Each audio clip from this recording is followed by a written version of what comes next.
want to talk about Chat GPT. Fascinating question. Yeah. Have you experimented with it at all? I have not, but someone, the gentleman who runs the JRE companion page, made a rap with Chat GPT. Like, was it if Kanye West wrote a rap for Chat GPT? They put it on Instagram, but it's like it seems like a person saying it. Like, You want to try it? no. We could try anything you want. I mean, it takes a long time. Not really. His thing took like 48 minutes to do. Well, whatever you want to look up right now, we can do it. Yeah, the problem is you have to cajole it. It'll get gotta know how something to use wrong, it. and you have But to say, let's just no, not explain that what way. it is. So ChatGPT is a large language model trained artificial intelligence, which is, let's just say, it can be awful, but it is often surprisingly good at answering questions you might have about how to do things. One of the great triumphs of it is that coders are now asking it to solve coding problems, and it will actually write code that is functional. It's pretty amazing. And it also, there's an implementation of it that if you feed it up to 3 tweets, it will write a New York Times story in one of 5 genres, optimistic, pessimistic, neutral. And, it's you don't really need the New York Times anymore because it's pretty good at this job, right?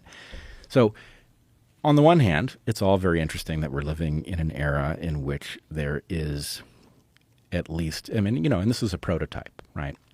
This is a prototype that was specifically trained and then placed on the internet so people could play with it, and I've seen lots of interesting uses. It's going to get better, right? We're dealing with ChatGPT 3. There's going to be a ChatGPT 4, which is going to be that much better because it will be built with the improvements that have been gained through turning this one loose on the world. But I have to say, I am quite alarmed, not only that this thing exists, but I don't think we're ready for it. And I don't think we're ready for it in a couple different ways. I mean, if you want to comfort yourself and say, well, this isn't that serious that we have this AI that can do these really shocking things, the comforting thing is that the way it's programmed, it doesn't know what it's saying. It doesn't matter that it convinces you that it's saying something and it means it and that it seems like a creative entity. What it's doing is it is basically using a predictive model that has been trained on a huge data set of written language, right? So the answer is, if you take 3 words in a row, can you predict what the next word is going to be? And they've exposed it to a large data set, and it's gotten really good at predicting basically these sequences to the point that it can now, if you prompt it correctly, it can spit out these very long explanations. Some of them are dead wrong. Sometimes they're right on target. But I have 2 concerns about it. One, if you imagine that this thing just gets a little better than it is, which is inevitable, that it's going to make actual insight that much harder to spot, right? In other words, if you become expert at operating this thing, at querying it, and it becomes better at understanding a wider range of topics because they turn it loose on everything that's written on the internet, for example, right?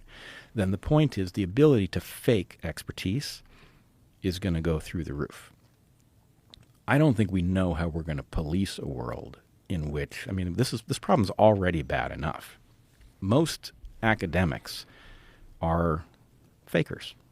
They don't know that, right? They trained in something, they wrote a dissertation, they think they're experts, but you can see when something unexpected happens, like the pandemic, you get just broad-scale failure across entire disciplines where nobody seems to get it right, right? So in that world, this is going to be even worse because now you have an artificial intelligence able to generate things in plain English that are often full of true information, but you don't know whether what generated it is some, brain-dead model or something else. That's one concern. And then the other concern is when we say, well, ChatGPT doesn't know what it's saying. It's not conscious. We know it's not conscious because it's not programmed to have a consciousness. We are actually ignoring the other half of the story, which is that we don't know how human consciousness works, and we don't know how it develops in a child. Right? A child is exposed to a world of adults talking around them, and the child experiments first with phonemes and then words and then clusters of words and then sentences.